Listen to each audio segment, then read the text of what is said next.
सर्वप्रथम हम अपने गुरुजनों के श्री चरणों में शीश झुकाकर नमन करते हैं और आप सभी के शुभ स्वास्थ्य के लिए मंगल कामनाएं करते हैं। आज हम नवरात्रा में व्रत खोलने और लंबे उपवास तोड़ने की सही विधि के बारे में चर्चा करते हैं। पिछले बार हमने सही व्रत रखने की जो विधि है वो बताई थी।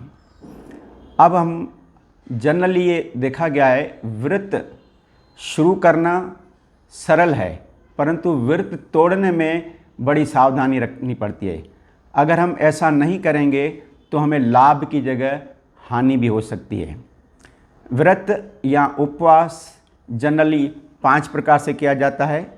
एक कोरा उपवास जिसमें कुछ भी न खाया जाता है न पिया जाता है।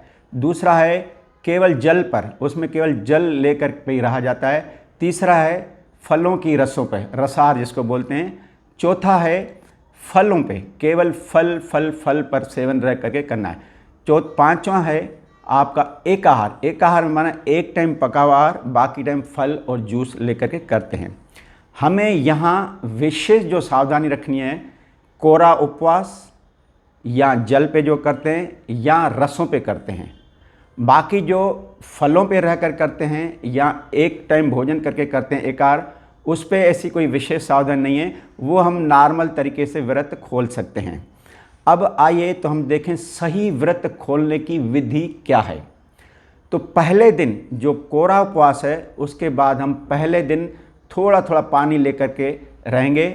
दूसरे दिन इस थोड़े थोड़े पानी के साथ थोड़ी थोड़ी फलों की रस लेते रहेंगे, जैसे गाजर का रस है, मौसमी का रस है, पाइनएप्पल का रस है, परंतु वो भी थोड़ी थोड़ी क्वांटिटी में। तीसरे दिन हम रसों के साथ थोड़े थोड़े जो रसीले फल रहते हैं वो ग्रहण करते रहना चाहिए। उसके बाद चौथे दिन जो है फलों के साथ सब्जियों का सूप या पकी हुई सब्ज़ी हमें सेवन करना है।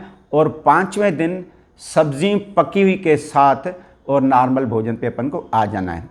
ये हमें ऐसा इसलिए करना है क्योंकि लंबे उपवास का मतलब है जो 3 दिन से ज़्यादा रहता है, 9 दिन, 11 दिन, 15 दिन, 21 दिन, उनको क्या है कि तोड़ने में सावधानी रखनी पड़ती है। चूँकि उपवास के दौरान में जो हमारी आंतें हैं वो पाचन का कार्य थोड़ा भूल जाती है, तो उसको जागृत करने के लिए हमें पहले उसको जल पिलाना है, फिर फलों की रस पिलाना है, फिर जूसेस पिलाना है। इस तरह से धीरे धीरे करके करना पड़ता है।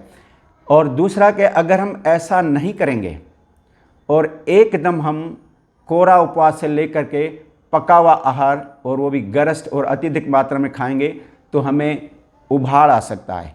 उभाड़ में क्या होगा? अपच होगा। अपच के कारण हमें जो है कभी कभी दस्त हो सकते हैं, कभी कभी उल्टियाँ आ सकती है, कभी कभी बुखार भी आ सकता है, कभी कभी सिर दर्द भी होने लगता है। तो ये उभाड़ ना आए तो हमें उपवास के दौरान अगर हम एनिमा लेकर के पेट साफ करते रहेंगे तो इस तरह की जो घटनाएं भी नहीं घटेंगी।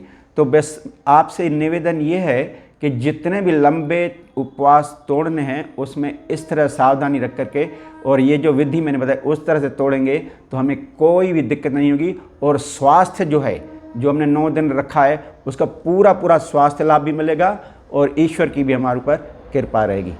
धन्यवाद।